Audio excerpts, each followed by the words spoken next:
লাশের উপর দাঁড়িয়ে প্রজ্ঞাপন শিক্ষার্থী ও নাগরিকদের প্রতি নির্মমতার আরেকটি ইতিহাস হয়ে থাকলো। এখন সমগ্র পরিস্থিতির দায় শিক্ষার্থী ও বিভিন্ন রাজনৈতিক দলের উপর চাপিয়ে সরকার পুনরায় দায় এড়াচ্ছে। সরকার আইন শৃঙ্খলা রক্ষা ও জনজীবনের নিরাপত্তা দিতে ব্যর্থ হয়েছে। গত কয়েক সপ্তাহে রক্তক্ষয়ী পরিস্থিতিতে সারা দেশে কয়েক শত ছাত্র নাগরিক শহীদ হয়েছেন এবং কয়েক হাজার লোক আহত হয়েছে। হতাহতের সঠিক সংখ্যা এখনো পাওয়া যায়নি। অনেক বাবা এখনো সন্তানের লাশ খুঁজে বেড়াচ্ছে। এত রক্তের উপর দাঁড়িয়ে আমরা কোটা সংস্কার চাই না। আমরা সকল হতাহতের বিচার চাই। গুম, গ্রেফতার, প্রোপাগান্ডা, ডিজিটাল ক্র্যাকডাউন, কারফিউ, রাষ্ট্রযন্ত্রের সকল শক্তিকে ব্যবহার করে সরকার বৈষম্যবিরোধী ছাত্র আন্দোলন ও প্রতিবাদী ছাত্র নাগরিককে ছত্রভঙ্গ করে দেওয়ার চেষ্টা করেছে, করে এখন কোটা সংস্কারের প্রজ্ঞাপন দিয়েছে। আমাদের আহ্বানে সকল শিক্ষার্থী এবং নাগরিকরা রাজপথে নেমে এসেছিল। আমরা জনগণের কাছে বলতে চাই যে আমরা জনগণের সাথে আছি। আমাদের চূড়ান্ত দাবি ক্যাম্পাসগুলো খুলে সকলের সাথে আলোচনা করে আমরা জাতির সামনে পেশ করতে চাই। কোটা সংস্কার ছিল একটি অরাজনৈতিক ও শিক্ষার্থীদের স্বার্থের আন্দোলন। সরকার এটিকে প্রথম থেকে রাজনৈতিকভাবে মোকাবেলা করতে চেয়েছিল। সরকার বিরোধী, মুক্তিযুদ্ধ বিরোধী, রাজাকারের সন্তান নানান ত্যাগ দিয়ে স্বদেশপ্রত আন্দোলনকে নস্যাৎ করার চেষ্টা করা হয়েছিল।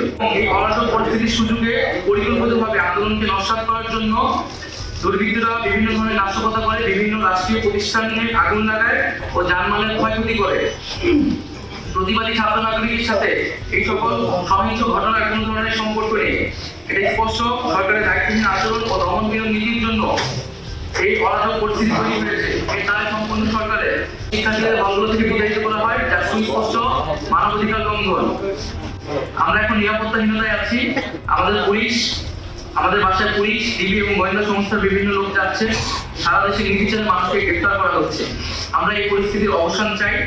নিরাপত্তা বাহিনীর কাছে আমাদের আহ্বান থাকবে, ছাত্র জনতার মুখোমুখি আর দাঁড়াবেন না। আর একটি গড়িও যাতে কাউকে হত্যার উদ্দেশ্যে না করা হয়। বিশ্ববিদ্যালয় প্রশাসন আইন শৃঙ্খলা বাহিনী যখন শিক্ষার্থীদের নিরাপত্তা দিতে ব্যর্থ হয়, তখন আমরা অভিভাবক, শিক্ষক সহ school, college, private, public, national সকল ধরনের শিক্ষার্থীদের এবং সর্বস্তরের নাগরিকদের রাজপথে নেমে আসার আহ্বান জানাই আমাদের নিরাপত্তার জন্য। ছাত্র নাগরিকরা প্রতিরোধ করে তোলে এবং পরবর্তীতে আমরা দেখতে পাই যে সারা দেশে ইন্টারনেট বন্ধ করে এক ধরনের ডিজিটাল ক্র্যাকডাউন পরিস্থিতি তৈরি করা হয়। অন্য কিছু সমন্বয় সরকারের প্রতিনিধির কাছে তাদের বক্তব্য, কিছু দাবি পেশ করতে গেলে সেটাকে সংলাপ বলে মিডিয়ায় প্রোপাগান্ডা চালানো হয়। পরবর্তীতে সেনাবাহিনীর নামিয়ে কারফিউ জারি করা হয়।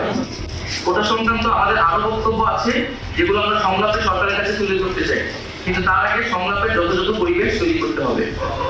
5ই জুন মহামান্য হাইকোর্ট 2018 সালের পরিপত্রকে বাতিল করে যে রায় দিয়েছিলেন, তার প্রতিবাদে আমাদের এলাকায় সূত্রপাত ঘটে। গত 1 জুলাই থেকে বৈষম্যবিরোধী ছাত্র আন্দোলনের অথবা স্টুডেন্ট এগেইনস্ট ডিসক্রিমিনেশনের ব্যানারে সারা দেশে কোটা সংস্কারের দাবিতে আমরা দুর্বার আন্দোলন করে তুলি। আমাদের উদ্দেশ্য ছিল কোটা সংস্কারের মাধ্যমে দুর্নীতিমুক্ত, মেধাভিত্তিক একটি নিরপেক্ষ আন্দোলন গঠন করা, যা একটি সমৃদ্ধ বাংলাদেশ গড়ে তুলতে সহায়ক হবে।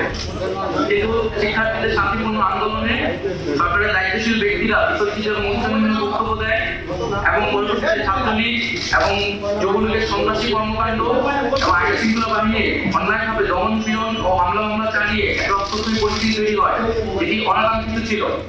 এত কিছুর পরে আমরা মনে করি মহামান্য সুপ্রিম কোর্ট শিক্ষার্থীদের পক্ষে কথা বলেছেন। সেই অনুযায়ী সরকার প্রজ্ঞাপন দিয়েছে। কিন্তু আমরা সুস্পষ্টভাবে বলতে চাই, কোটা ব্যবস্থার অন্যতম প্রধান স্টেক হোল্ডার হচ্ছে আন্দোলনরত শিক্ষার্থীরা এবং পাশাপাশি অন্যান্য কোটা যারা প্রায়, তারাও এই কোটা ব্যবস্থার একটি স্টেক হোল্ডার একজন।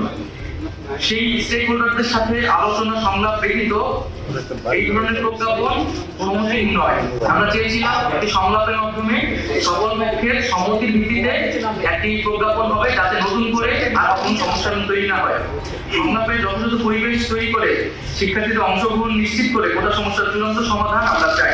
আমরা সংবিধান অনুযায়ী অনগ্রসর জনগোষ্ঠীর জন্য কোটা ব্যবস্থার কথা বলেছিলাম। আমরা মুক্তিযোদ্ধাদের সন্তান পর্যন্ত কোটা ব্যবস্থার কথা বলেছিলাম এবং এই বিষয়গুলো আমরা দেখেছি প্রজ্ঞাপনে প্রতিফলিত হয়েছে। কিন্তু আমরা অনগ্রসর জনগোষ্ঠীর বিষয়টি আরো ক্লারিফিকেশন দরকার এবং বিভিন্ন স্টেক হোল্ডারদের সাথে নীতি নির্ধারণী পর্যায়ে সংলাপ প্রয়োজন। তবে সরকার চাইলে যে কোনো মুহূর্তে কোটা পরিবর্তন করতে পারে। তাই কোটা ব্যবস্থার সুষ্ঠু বাস্তবায়ন ব্যবস্থাপনা তদারকির জন্য একটি স্বাধীন কমিশন গঠন করতে হবে, যেখানে প্রাসঙ্গিক অংশীদারদের প্রতিনিধিত্ব থাকবে। কোটার যে কোনো পরিবর্তন কমিশনের সুপারিশ সাপেক্ষে হতে হবে।